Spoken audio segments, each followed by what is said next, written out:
Hello, student. Now let's talk about the customer lifetime value.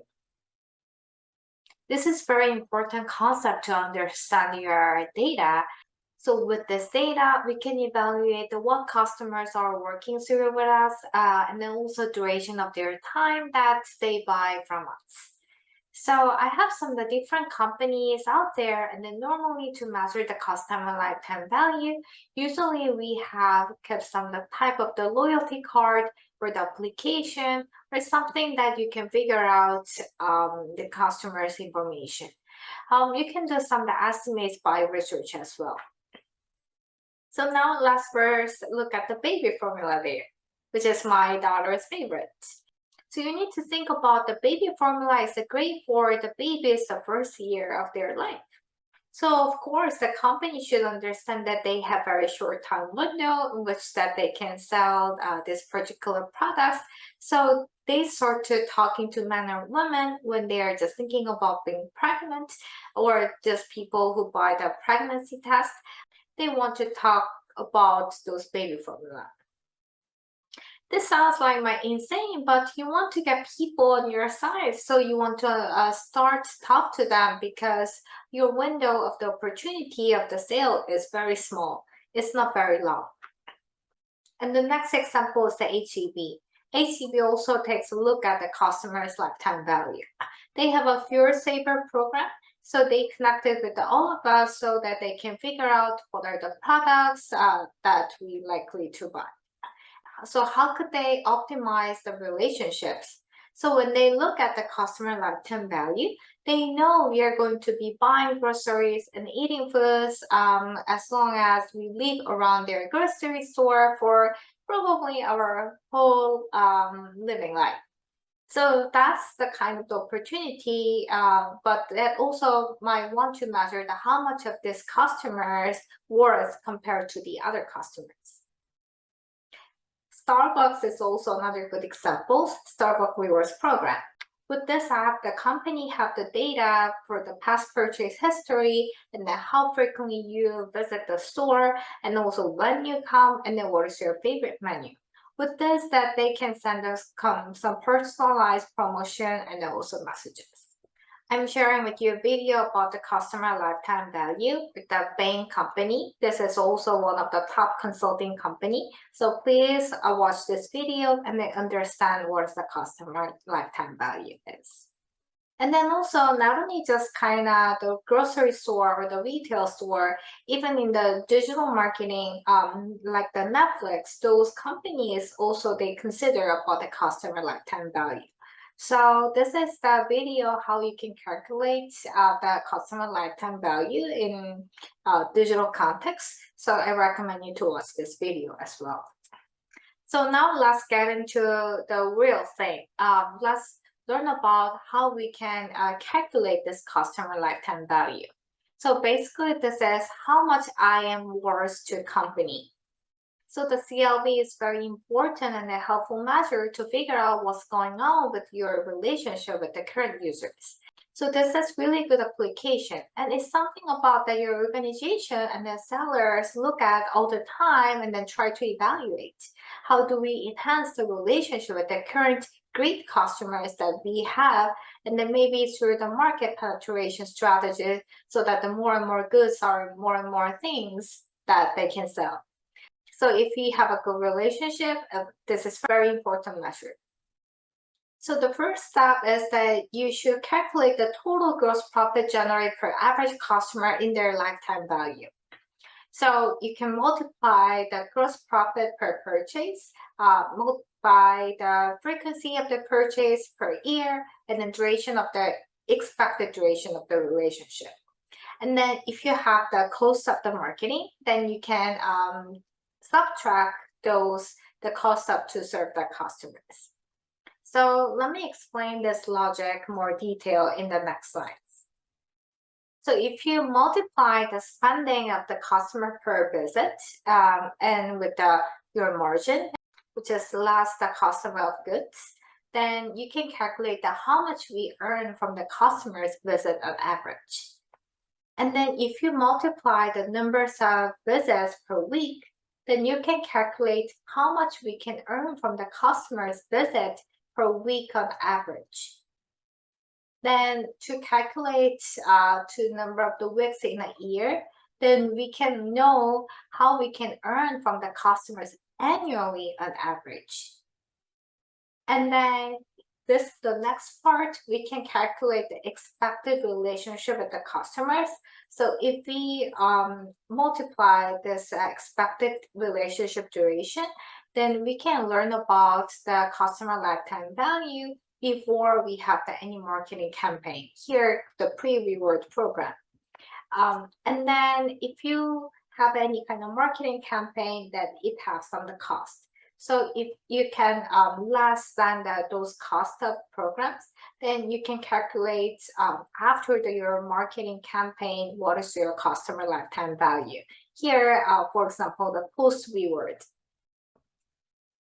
So let me give you these examples.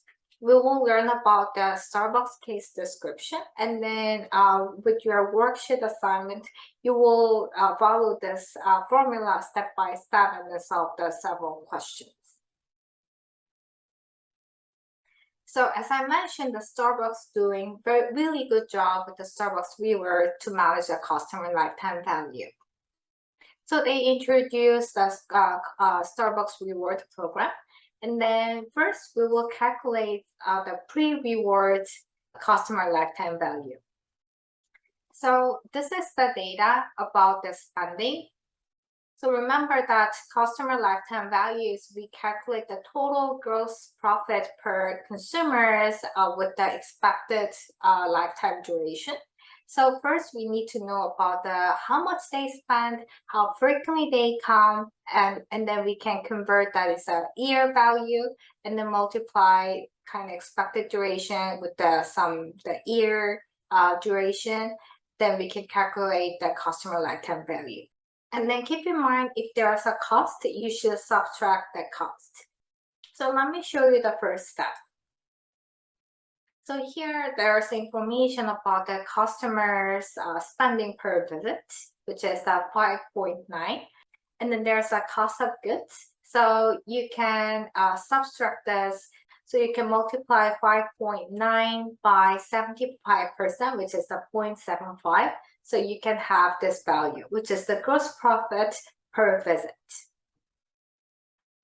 And then now let's calculate the weekly gross profit. So now we know the gross profit per visit, and then the frequency of the visit is 4.2 times per week. So we multiply this frequency of the visit per week so that we can calculate there's a weekly gross profit value.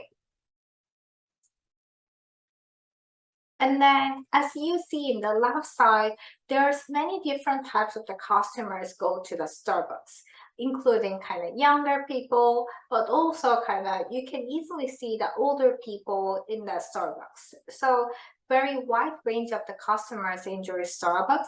So let's say we can estimate the expected duration of the relation with the customers and the Starbucks is 25 years. Now we know of the weekly gross profit value.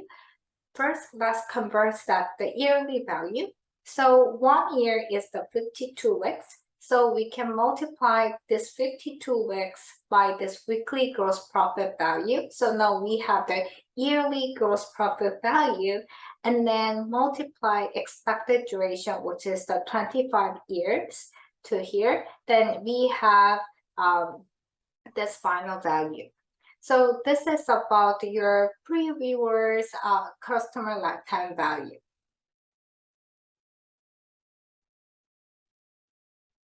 So now the Starbucks introduced the rewards program.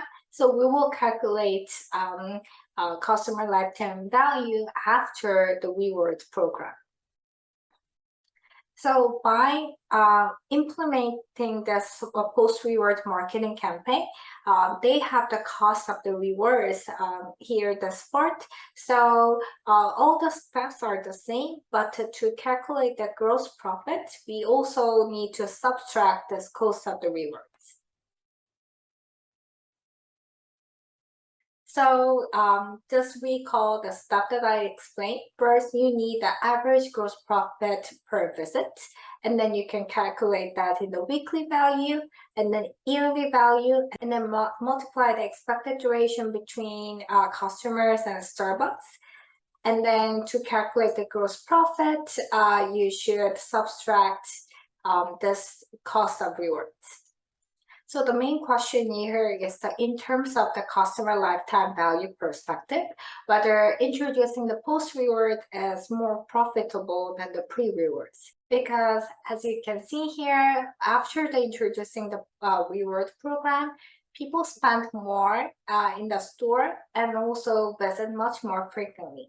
So we can follow the steps with what we just learned. But however, there are some marketing campaign costs. We are not sure yet whether this is much more profitable by considering those costs. And then to calculate this gross profit, you should subtract this the cost of the rewards. So now let's follow the step by step. So basically, this part is all the same than what we have done with the pre-rewards. And then we subtract the marketing campaign cost. So now when we compare the customer lifetime value with the pre-reward, and then now we have the information about the post-reward program. Although there are some marketing costs to operate the reward program, actually the post-reward program lifetime value is much higher. So we can say even by considering this cost, rewards programs are more profitable. So now the next question. So now you understand the post-reward program customer lifetime value is much bigger than the pre-reward, so the reward program is profitable. Then you want to know more information. Let's say if the frequency of the visit will go up to the 4.3 times, then how much increase in the spending customer is needed to have the reward program to be a profitable program? So you need to think about how much spending the customers spend in the store to make this reward program profitable. So here the question is, you should think about how much the customers should spend in the store to make this reward program profitable by considering they come 4.3 times per week. So here we do not know about the spending information. So I just put that as X, which is unknown information. And then we follow all the steps here. This is a 1 minus 25%, so 0.75. And then I multiply the frequency. And then this is the 52 weeks to calculate, to convert the year value. And then our expected lifetime value is the 25 years. And then we still have this cost, which is a 1 minus 10%, so 0.9. So with this equation, to make this reward program profitable, they should be larger than the pre-program lifetime value. So this should be the larger, and then by calculating this, you can find the X information, and that is the amount that customers should spend to make this rewards program profitable. So this is the question number 4 in the worksheet.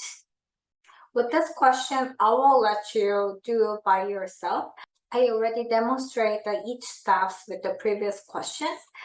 Just the one hint I give it to you is here I'm asking you that to make the reward program profitable, how much the frequency should be if the spending is the $6.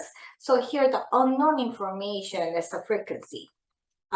So you can review the previous questions and then you can do this by yourself.